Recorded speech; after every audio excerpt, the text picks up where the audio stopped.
All right, hello everyone. This is Crota. Gonna go ahead and just jump straight into a game that just started.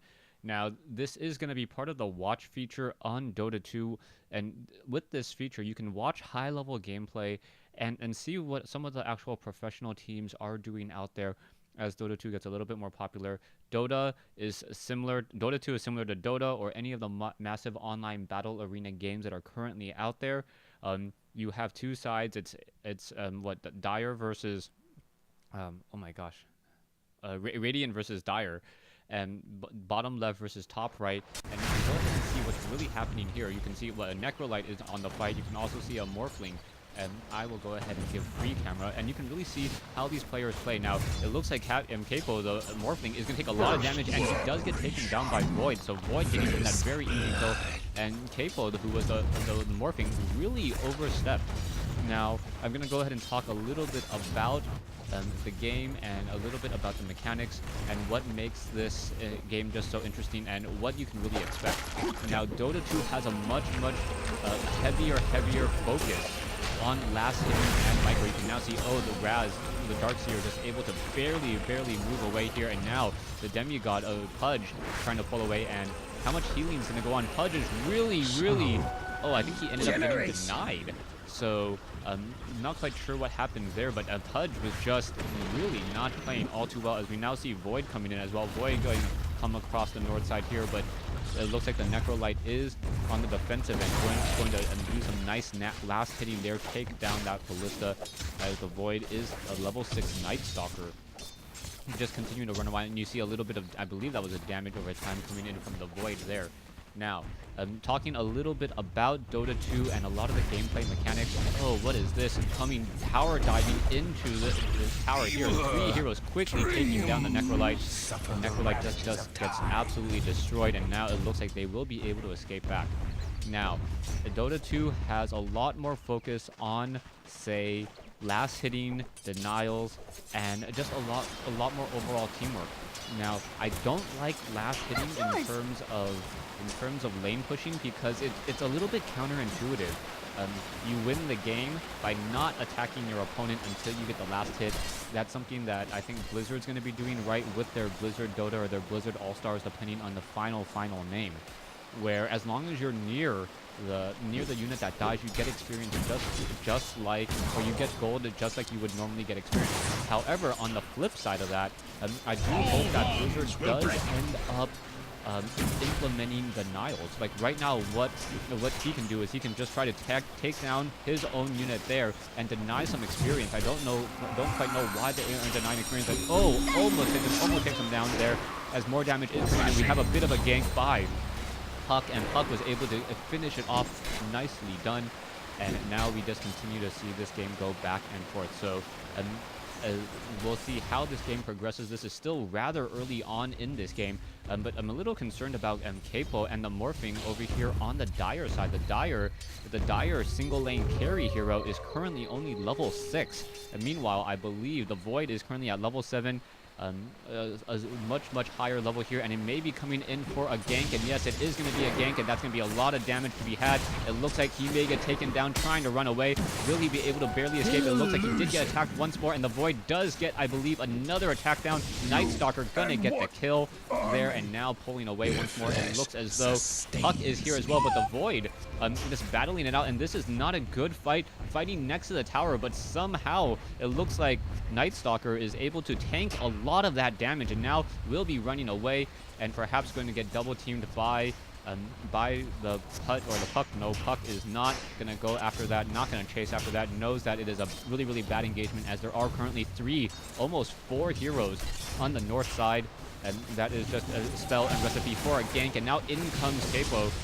Capo, the Morphing, going to get taken down very easily once more, and you can see really Radiant is just absolutely dominating this game, currently 5-1. There are 63 spectators in this game, as I guess this is my first Dota 2 shoutcast. I don't know all of the heroes. I know Necrolite, I know Pudge, Faceless Void and Darkseer. I don't know all the spells or the abilities either, but you can pretty much get a general idea of all the heroes and what is going on here, as you now see the Faceless Void attempting to pull back here, and it looks like the towers are pretty much still all intact for both sides. Taking a look back into the center lane, no heroes are fighting near the center lane, and also this is lost experience and lost gold. One of the things that you really want to be careful of is you want to make sure that you have heroes at least in every lane to get experience. If you team up too much in one lane, you are going to end up falling behind. As you now see, both sides are just continuing to fight to get experience and perhaps getting a little bit of last hitting there. Once again, last hitting, not my favorite mechanic. It is counterintuitive that you win the game by not attacking your enemy, only just getting that final hit. As now the Void going to be coming in, and there's the 250 damage coming in for another attack. Oh, the hook. Is it going to be enough? No, I think he is going to get taken down. Necrolite gets taken down once more at level 5. But there's a nice hook there, and is Faceless Void going to get taken down? And oh, a nice cannibalized by Pudge to finish him off. So Pudge gets the kill there. And now 6-3, so starting to look a little bit better as we now see Morphling.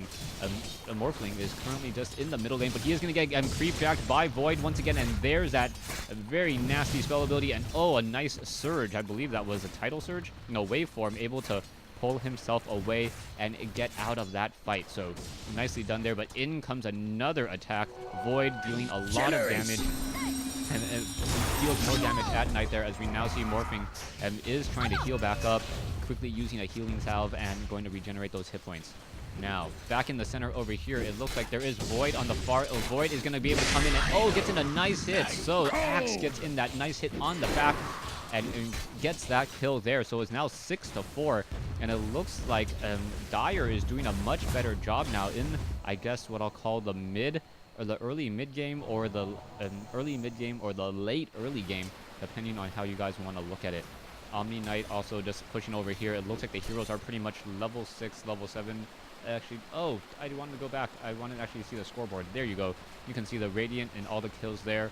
You can also see the cooldowns on all of that, as well as we now see another battle happening over here. And oh, Morphling is going to be in a bit of trouble and needs to back away. He is going to get triple teamed. He does get shot once more in the back, and it isn't going to be enough. He gets taken down, and down he goes, as the Darkseer are able to once again run once more. So 7-4 in favor of Radiant still, as both sides of this game pretty interesting and pretty entertaining to watch so far as the game currently goes on. Now, Pudge returning back home. Pudge is going to, I guess, try to get some more hit points and perhaps pick up a couple new items as well. You are able to buy items in this game, and there is a very, very nice shop system with recommended items that's very beneficial. And you can now see Omni Knight trying to battle it out against Puck, but Puck just flying around. It looks like he's going to be doing all right, getting a nice little bit of a stun there. Not quite sure what the animation on that was.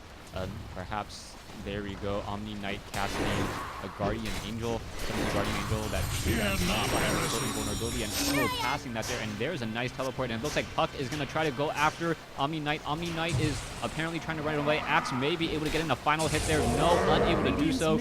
And it looks like, oh, Omni Knight or Axe gets the final hit off. Not quite sure what spell ability Berserker's Call, taunt, and then forcing him to attack for a little bit of time, stopping that Omni Knight from being able to retreat. Now, Darkseer making his way off to the north over here on the bottom lane. Void just still doing a great job and getting in a lot of last hits so far, and getting in a lot of just gold to be able to buy additional items. 38 coins there, or 38 gold there, as this game does continue. Radiant's top tower Currently, is under Morphling attack. sitting at level 8. Still hugging the tower a little bit. That tower is very low on hit points. It may fall in just a moment, as we now see the Faceless Void running past along with Night Stalker. Night Stalker, that is a Night Stalker, not a Void. Illusion! Wrong name. Now, it does look like that Void does move fairly quickly, as we now see also an Illusion there. The Illusion just sitting there trying to keep track of where units Dire's are middle around. tower We has now see fallen. Omni Knight. Omni Knight going to be taking a little bit of damage here. Both sides battling it out. It may be a little bit of a taunt. No, yes, there is the taunt there, as the units now do walk back, and Omni Knight does back off here. He does have Repel.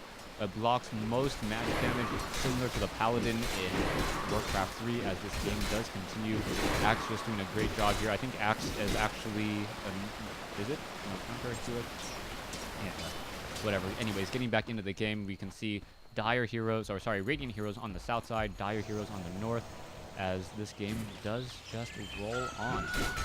Games do tend to last a little while, and oh, there's a nice teleport there, and it looks like the Drow Ranger will be able to barely get away. No, he gets stunned for a little bit, but Void now comes in.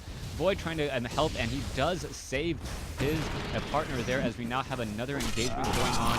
The Night Stalker taking a lot of damage, and now going to get teleported in. Where exactly is...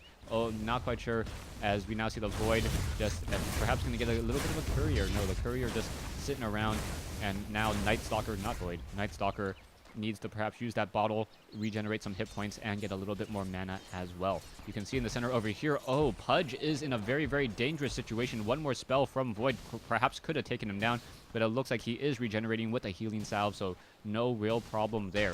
Meanwhile, back over in the south lane, you can see the Necrolite battling out against the Faceless Void and also the Dark Field. Now, as opposed to completely wasting my voice for no reason, I don't even know if you guys want to see Dota 2 shoutcasts or Dota and Dota 2 casting gameplay. Let me know, leave me some comments. If you guys want me to, if there's enough interest, I'll actually study all the heroes, study what all of them look like, remember all of their skills, and also start remembering all the items, and then being able to really start giving into a little bit of talk and an insight into how the gameplay is currently going. Thanks for watching. Thanks for listening. Hope you guys enjoyed this. I hope you guys just enjoyed this game here. This is Dota 2, and let me know if you guys want to see more of this.